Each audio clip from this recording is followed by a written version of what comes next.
Today I have a great opportunity to interview Shri Amit Ambalal. Let's begin with asking him about his childhood and was he always so mischievous and was he always inclined towards art in his life? Is it your question? Yes, my question is let's talk about your childhood. See, I think I had missed or lost my childhood in one way. So, because I was born after 5 daughters to my parents, my father being an industrialist, always keen to have a son who would inherit his business.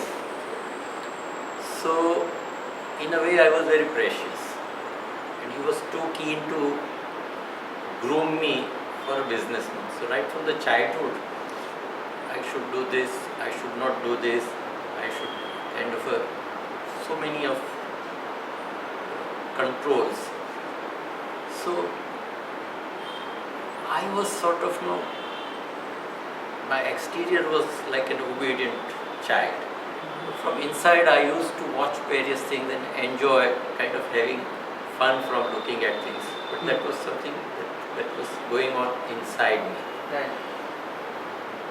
Then the first school where I was put was Leena Sarabai's Shreya School, where Leena, whenever I was doodling, she observed that I have a good sense of painting. So when the classes were going on, maybe arithmetic or this, of course that was first, second standard, she gave me a blackboard and a chalk to do whatever you like. So I kept on doing good drawings, and she would give good news to my parents that today he had made a very beautiful painting of Radha Krishna. And my parents were scared, especially my father, that this person is going to be a painter. So I was to leave that school. And they had heard that Xavier's is very good because they teach English and there is so much of acceptance and that. In between period I was studying at my home. The teacher would come and he realized that I am not very much in arithmetic or those studies. So he would dance and sing poetry. So that teacher was also really good. But I mean, those things had a big sort of impressions in my mind. Right. I had a feeling that I love painting. Then my mother, she was from Bhavnagar, and school in which she went, there were painters like Somalal Shah, whom she was admiring. Here also she did painting.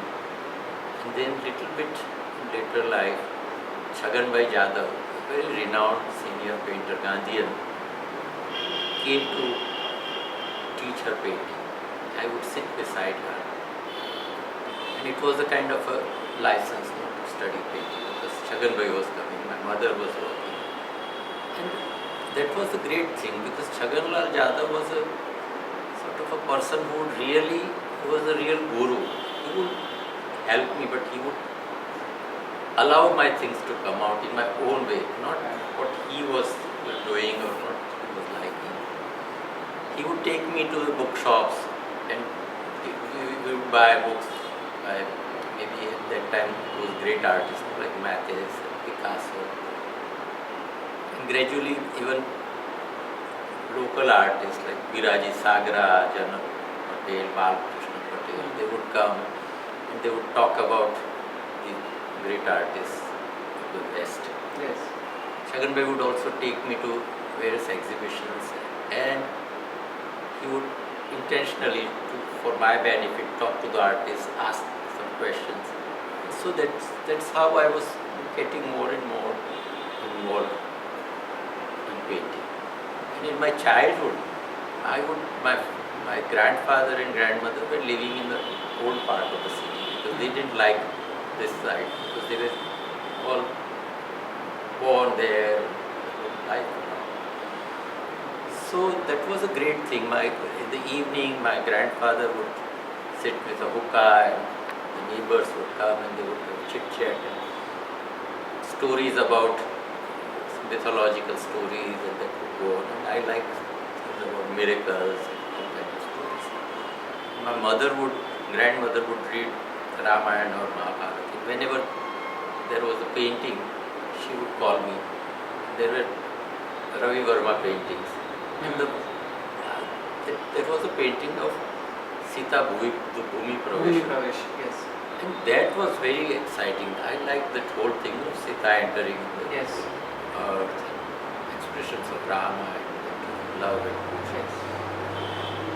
even today I have preserved the Ramayana, and so that had also, and somehow I like that kind of a miracle mythology, and that eventually would in one way or the other come in my painting. Right. Not exactly mythology, but in a different way. Right. So then I kept on studying, because as soon as I would finish the study, I was required to join my father's business. Yes. So I did BA, then BCom, then LLB. Everybody was feeling that he's so studious now. I mean, he's taking this degree or the other. But it was an escape. But ultimately, I had to join the university. So, but then you also, when you joined the business, I believe that you were not really happy with what you were doing there. So I think it probably sometime in 79 or something you decided that Yes. I don't want to do this anymore. Absolutely. But see, when I was in business, when certain people were coming for various business or this and that, I used to sit and keep on doing. I was just pretending to be talking to him, but I do the doodles, his face, and then at one point I realized that all the people who come to see me have a very similar face. All are like those kind of a standard faces, and that also came in my painting. There was a series of business people. Yes, it's. So when I somewhat there. Yes, I've seen that. then I once in 79, I was born in 43, so Yes. I must be 36 or something Yes. at that time. So then I said to my father that this is enough, I want to do painting. I was not running the business that bad. Okay. What I was doing was little mechanically. There was no sixth sense or intuition Right. to my aid to help me in my work. And he had also by that time realized, because he was also getting old. So, and it was a good time for the textile. So within 2 days we were able to do the whole transaction. Immediately I sat in my studio, started working. So in 80 I had 3 exhibitions. Right. In Ahmedabad, Baroda and Calcutta. Wow. So that was something that really That came must out. have been really happy. Yes. Because, Yes. finally I am like out. Something where what I wanted to do. Yeah. Also, I wanted to ask you about, because you do see a lot of image of Vidyananji Maharaj. So, to share about that, that Yes. phase. And I must Yes. have seen him in your childhood. I That think so. is again a very strong my childhood memory. Yeah. Our family was really very religious, Right. and such swamis and gurus were greatly patronized by our family. Right. My grandfather also. So one of those gurus was Vidyananji Maharaj, and my great grandfather had helped him immensely to build the whole temple Gita Mandir. Right. And Vidyananji Maharaj would be sitting on the tiger skin. So when I was compelled to bow down to him on the floor, the face of the tiger was the closest to me. So that was also something very strange, because when so Vidyananji Maharaj was more the tiger to me. Right. Then he would also talk about miracles. He said that he was in search of Krishna. Right. He went to Himalaya to do tapascharya. Right. Suddenly he felt a very smooth hand, like he was just crying, weeping, no? Right. Krishna, Krishna. And then he felt a feel of a very silken skin, and he saw that it's Krishna. And then Krishna gave him the Gita and said that you spread the message of Gita to the whole world. Right. And I would keep on asking Vidyanji Maharaj, okay, Maharaj Shri, I want to see that Gita which Krishna handed it to. He said, I'll show you little later. Again I would ask him, then he would say, I'll show you little later. He never showed me that Gita because that question in the presence of all those men and women sitting around him was very embarrassing to him. Okay. So I really, then he had a very lion come. So I realized that in his, just while you enter that room, his room where he was giving a formal darshan, outside there was a painting of Bharat, who Dushyant's son, Right. asking that lion to show me your teeth. So I thought that he is trying to impress people that he is also that Bharat with a lion. Okay. And that was a very strange thing that he was trying, very smart of him, trying to create such. And he never said that. But He never said that. But it's just implied. Implied. Yeah. Outside there is Bharat with the lion. Inside he is sitting with the lion on his lap. Then he would also talk about so much miracles, this and that. So when I started painting, full time, three kinds of images so much kind of kept on coming. Mm-hmm. One is children, that was trying to regain or relive or revisit my childhood, the things that I couldn't enjoy or couldn't. And other thing, those faceless faces of the Yes. business people. Yes. That also tried. These were all very compulsively coming. And third thing was this Swamis. Right. And I really felt so much, I enjoyed doing them because those things came by almost compulsion. I didn't have to be very serious about creating a work of art, but this was. And another decision I took at that moment, that the entire life up to that moment was business oriented, so result oriented. One has to have profits. Kind of Yes, results. In such and such time frame. So I decided at that point that I don't want to do anything which is result oriented. And if then you asked about that sarcasm or humor. Yes. So while working, if I felt that this is coming out as a serious painting, I didn't want to become a painter in that sense, as a professional painter. Right. And then some mischief would come automatically within me. And that would change the whole. That's the word that you talk about Leela. Leela, yes. that I will Exactly. Yes. And you've also said that it's like a play. See, let me tell you one thing, that I was also in search of a language that would suit my expression, something that I wanted to express required a right language. And at that time, all the artists were searching for a language which was more rooted in our Indianness, I would say. So some were taking things from the tribal art, some from in tribal art like J. Swaminathan and other people. Some were taking things from Tantra, and they found it parallel to the minimal art of the West. But I understood, and even I tried also taking things, but I felt that this is a futile exercise. One cannot consciously evolve a style, very much like a.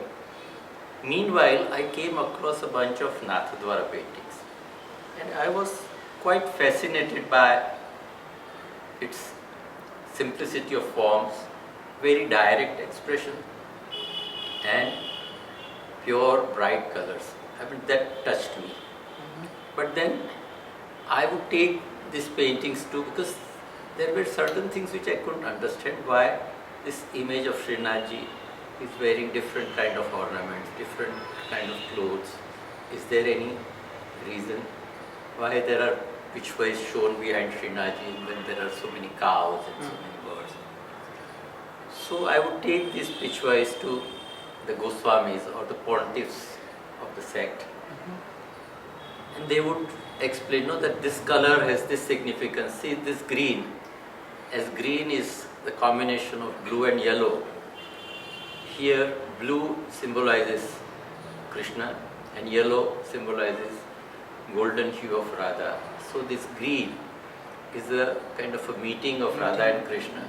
That's how that garish green appears so much lavishly in the Nathdwara paintings. Then the thing that struck me the most was the concept of Leela. They said, first of all, Krishna up to the age of 7 was considered as Purnavata, or the complete incarnation of Krishna. After that, his life became purposeful in the sense when he got involved in the politics of Mahabharata, though Gita was accepted as a great piece of literature or whatever you call it. But up till 7, he was just having his, it was a Leela of the cosmos, in the sense where it was a joyous play of the divine. And in this Leela, or the cosmic play, or the play, happy play, not only humans, the whole entire earth is not meant for humans alone. True. Birds, animals, trees, rivers, mountains, clouds, everything was part of that whole Leela. And suddenly I realized that in the paintings of Nathdwara, why the same equal stress is given to animals, birds, even clouds, lotus. So, and then it explains everything. You know, when people are talking about sin and this and that and results of the sin, he says that this philosophy says everything is Leela, it's a play. Don't try to logically find out the cause of this thing or that thing. You are part of that cosmic play. Why don't you enjoy? Why don't you just accept everything that is happening and see it as a creation? Right. So I like that freedom also in my painting. I thought that it's... And so there are monkeys all the while breaking the tiles of my studio roof. There are peacocks which eat away those little vegetables or whatever may be so. And it's real fun. They are the crows. How beautiful are the crows? How expressive they are. When I am sitting in my studio, they come in the terrace and they show their acrobatics. Their all exhibitionist nature is revealed. And I did whole series of crows. Yes. Then peacock. I have made one painting where women are sort of doing sort of worship to the god.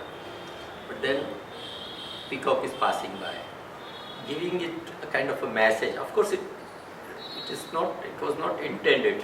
I wanted to do a painting of women doing prayers, which I saw a photograph and I liked in a press, in the paper. And I thought it's nice, no, that whole composition, the rhythm. But then while doing so, I realized that painting doesn't come out. It's just it. Meanwhile, I saw a peacock passing by the studio. I saw it from the window. And I thought that would provide a good diagonal to the painting. So it was like a pure compositional device. Yes, right. But when people ask me, what is this? I said, here Krishna says, what are you searching? Where are you searching? I am here, peacock. And I feel this is a kind of a message I receive uh, in painting. While True. it's never intended. True. But when it comes, then I try to find out a meaning. As along it happens. Yes. So it keeps on changing stories because basically it's a device, painterly device that I am seeking. And so many things come out from within, some past incidences, something which I have read in the newspaper, something that I have seen in the photographs appearing in the. So I have a big collection of clippings from the press and magazines and even family Also, photographs. you've collected these pictures of yogic poses. Yes. And it also that also plays a very important role in a lot of your work. Many of my friends know. I said, "What are you doing?" They said, "We are going for yoga." And it's very strange. I mean, what yoga means to them, I don't know. But then I always enjoy seeing people. I had done one painting. One guru is instructing his pupil to perform, I think, Hansasana, the posture of a swan. And that sort of gives you a better digestion, this or that. And the Hansas are flying in the sky and they are laughing. Is this a Hansa? So somehow, I have great fun. I enjoy great fun in seeing those various asanas, Simhasana and Hansasana and Matsyasana. And I enjoy, I have done a very nice painting where one person is performing Shirsasana. Right. And then there are cats, even mosquitoes, wondering at what he is doing. They are feeling that, see, for a cat, to be a cat is fine. For a mosquito, it's a mosquito, nothing to worry about. Right. But why a human has to do so many things to become human? So that makes, that's a message that I receive while doing painting. Right. So I enjoy deciphering this message after the painting is over. Right. And I'm inventing stories to be an entertainer, to be like very friendly. But that's the fun part about Mhm. it, that you can keep on Yes. inventing. I feel that painting has to be entertaining. I don't want to put people into a very sad state True. of mind. True. And also, let's talk about cows. You know how, because the cow also is one form that it's like recurring in your, whether you do sculpture, you do painting, it has always, so that Nathdwara school, the pitchwise that, have, so sometimes I feel that, does it come from your experiences as the real cow as you see it, or as it comes from the painting and then you kind of combine two things and then it starts speaking to you? There's one painting which I wanted to ask you about from your book, which has, I think there's a cow which is licking a knee. First, I tell you about that. Yes. See, once I had a problem with the knee. Whenever I went to somebody has died and go for a Mesra condolence meeting, Right. we were supposed to sit on the floor. Right. So when I would try to stand up, I felt that the way I stand, taking the support of the hand, and I felt that I looked like a cow. When you see a cow on the road trying to stand up, absolutely that posture I was feeling for my own self. And that's why I had made a painting of a cow standing and licking my knee. Me. So, you cannot exactly relate things to that, but kind of that feeling. Right. You were asking about cows or tigers. Or Yes, from the pitchwise, Yes. references from the Actually, pitchwise. if you move around the temple town of Nathdwara, many houses and especially the temples Right. have either two cows on either side of the entrance or tigers, and the way they have made cows, because they call Gau Mata kind of. Yes, I remember, because when we went together, you Yes. were like, you exactly knew where is what and how, and you explained so well. So why don't you share some of those? So, in many places in Nathdwara you see cows painted and real also around. And somehow I like the expression of, just they say Gai Mata, mother cow. And you can really feel that whole posture of the cow, her eyes, and the way it is reflected in the paintings. So, and even the tigers are very beautifully drawn. They are not kind of any kind of a realism in that. But it kind of not very. So for me, these tigers or cows are kind of mainly artistic devices, because I have never seen or involved with the tigers, but I like the stripes, the yellow. But then gradually I felt that these cows or tigers I'm using as to express certain human situations. Instead of humans, there are cows or tigers or maybe peacocks. But they are expressing certain situations, human situations, maybe little abstract. Right. And they allow, see, if I do a human, it has to wear certain kind of clothes. It has to sit in a particular way or stand in a particular way. Right. We were just making fun with the artist Bhupen Khakhar. Right. He would always tell us, let us go for sketching. I said, why should you do sketching? You make stiff figures, it's just stiff hands and stiff legs. Why do you need So for me, this provided ample freedom to twist them, to color them, to in whatever way I need for artistic device, for composition. So it has both the purposes. It provides solution to my aesthetic needs. Also, it provides a kind of a solution to express certain human situations. Speaking of Bhupen, you two shared a great friendship. Yes. And why don't you share some of your memories with him? And you used to go for sketching, and Yes. you used to have a lot of fun together. See, we also quite often went to Nathdwara. And actually, because of he also got involved in Nathdwara painting and Nathdwara, he would also buy paintings, and you would notice that it has appeared in his painting also. Yeah. Nathdwara Yes, I've experience, seen. that photographic type of situations. See, he was a workaholic in the sense. Whatever he saw, he would make a drawing, sketch. And there were maybe hundreds of sketchbooks, Yes. unfinished sketch, just the notes. True.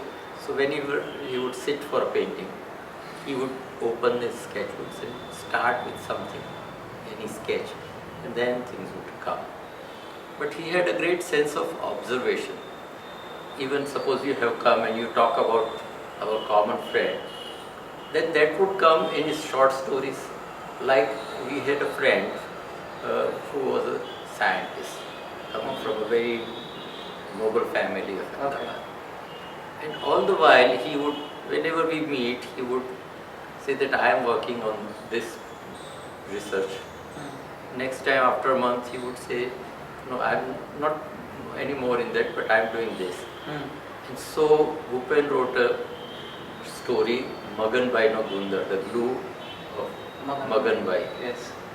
Where he created a character which was very much like that person, always changing his research project and doing this and that. So his sense of humor I admired, even the way he would take things from various things, like Bruegel's work. He said that I like this person coming out from the field. So he would use in his painting Goldsmith. So kind of a very openness, taking things. He took so many, in his early works he took from Rousseau, and later from maybe Clemente or various persons. Yeah, also you observe the kind of playfulness that you have in your Yes. work. He also had a lot Very of much. playfulness in Very his work. And even in life also, his observation, his sense of humor Right. would all come. So I think painting has to come from the life. Right. That is, if you just do a borrowed experience, it doesn't stay. Right. So that's the problem today. I feel that many painters adopt things from the West. And the West feels that this is 30 years old work that you are doing. But how did you two become friends? It's one thing which... That was a very strange thing that actually he had come to Ahmedabad. I mean, we knew little. Okay. For press, I had gone to interview him. Something I had to write in the Times of India about art scene of this decade or something. So that's how we came to know each other. Piraji Sagra took me to this place. So then when he would come here, he would just say hello to me. Once I was going to a junk shop to buy some Nathadwara painting, he also accompanied with me. And then that Nathadwara painting became a kind of a common interest, connecting. Then gradually, he would stay with us and would go to him. It became a very frequent thing. In your early works, you have a sort of a very autobiographical work that you see, and you see your work now. Yes. There is a very gradual shift from those subject matters. So I think if you could share these two Yes. aspects of your work. See, possibly it was in the 80s that the Baroda people started talking about narrative school. Right. I mean, almost they established a narrative school. Right. And those people were I was closely connected with them. Right. And, I felt that this is the period, I mean, this is the age of narrative. I must also do. But I couldn't relate to odd narratives. Sort of. It would become like an illustration. Yes. That really happened in many It has a cases. danger of becoming that. Yes. Yes. But during that period, I did quite a few autobiographical paintings. Right. About my childhood spent at my grandfather's place. Yes. Or my visit to my mama, maternal uncle's place in Bhavnagar. Also, you visited some collector's office for Yes, some office. because at that time land selling That's act an was interesting there, and I painting, had to actually. visit the collector's office with photographs of Rajiv Gandhi and Gandhiji on the ceiling, and stacks of files, and people kind of moving around. So those things I did, and I was quite surprised that our memory can go back to what period, right? My elders say that this is exactly what our grandfather's house was like, these tiles, this chandelier, this. Right. And I really enjoyed it. Today also I have preserved these paintings for me. So, but then I realized that narrative is not for me, but this narrative for my personal experience was fine. Right. And now, what kicks Amit Ambalal every day? Like what makes you've spent, like obviously you spend now 30 years and you still continue every day. And what keeps you going? What is it that drives you? See, I am feeling a very, very free person. I don't want to be sort of branded as an artist or this or that. Right. So, but then it's a kind of my habit or a discipline to go in the studio at 8:30 or so after having tea and breakfast, and up to 1. And I allow things, whatever comes to my mind, to do. There is no intention of creating a great work of art or anything. But then suppose I am reminded of my pet dog's face, I would do that. Yes. Kind of no inhibitions that time. And that's one thing which I wanted to ask you also, which I've forgotten about, is Dusky has appeared In many of many of your Yes. works, you know, Mm. and it kind of, he almost became your playmate, you know, Mm. and you can see them, you can see him around in many of them. So, how does it feel to involve? I mean, was it easy? Was it, or it just came as like everyday activity and it started getting involved in your? First of all, Dusky was my great companion. It was only with him that I could express myself. He was the only patient listener. So right from the morning, he would just be around with me. Even when in the morning, if I sit for meditation, he would sit on the side Right. and in the studio. And after he passed away, I miss him. So quite often he appears in my painting. Right. But then he had a very nice body geometry, his expression was beautiful. And so it also helps me in my painting to bring in that geometry. Even the way he would run after the monkeys and then the whole play would take place.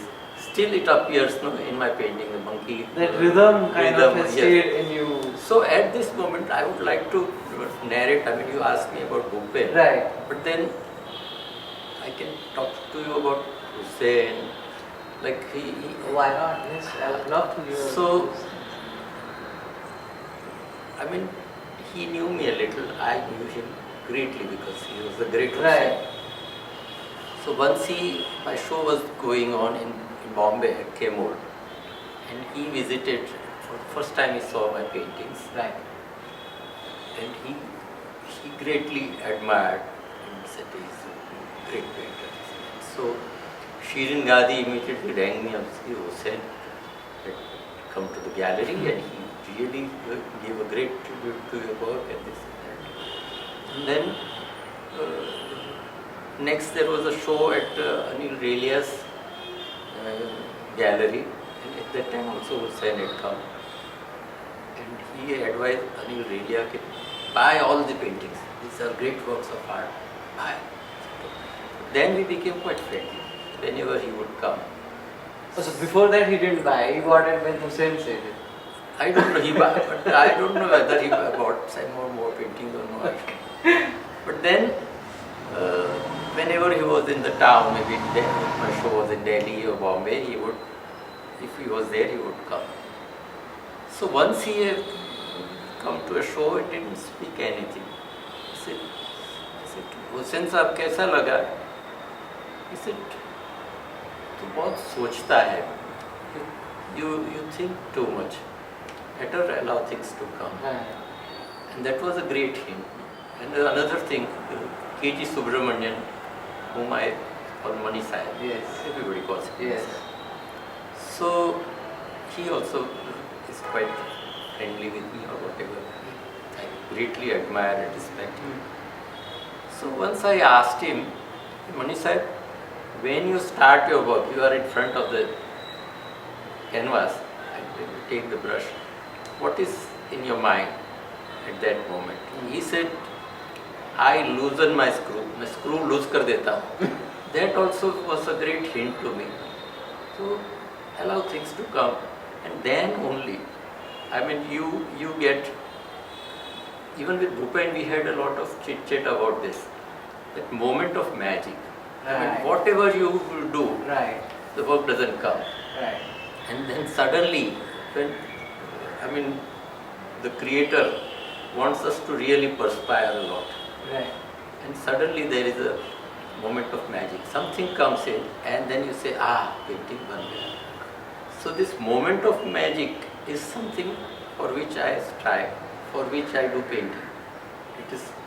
It is the search to find your own self in something. Right. Right. So this is what even at today I am always looking for, that moment of magic. It comes, it's fine. Otherwise you keep on destroying painting. I think Robert Rauschenberg also had a similar process where he also would do this kind of comfort and throw it away and Yes. keep on doing, and then Something which you had not imagined, something that you had not planned, if that thing comes, then you are Yes. surprised, oh, how this came, Yes. and how it, That magic. Of that it. magic. Yes. So that is very important for me. Thank you, Amit bhai, for It was my pleasure.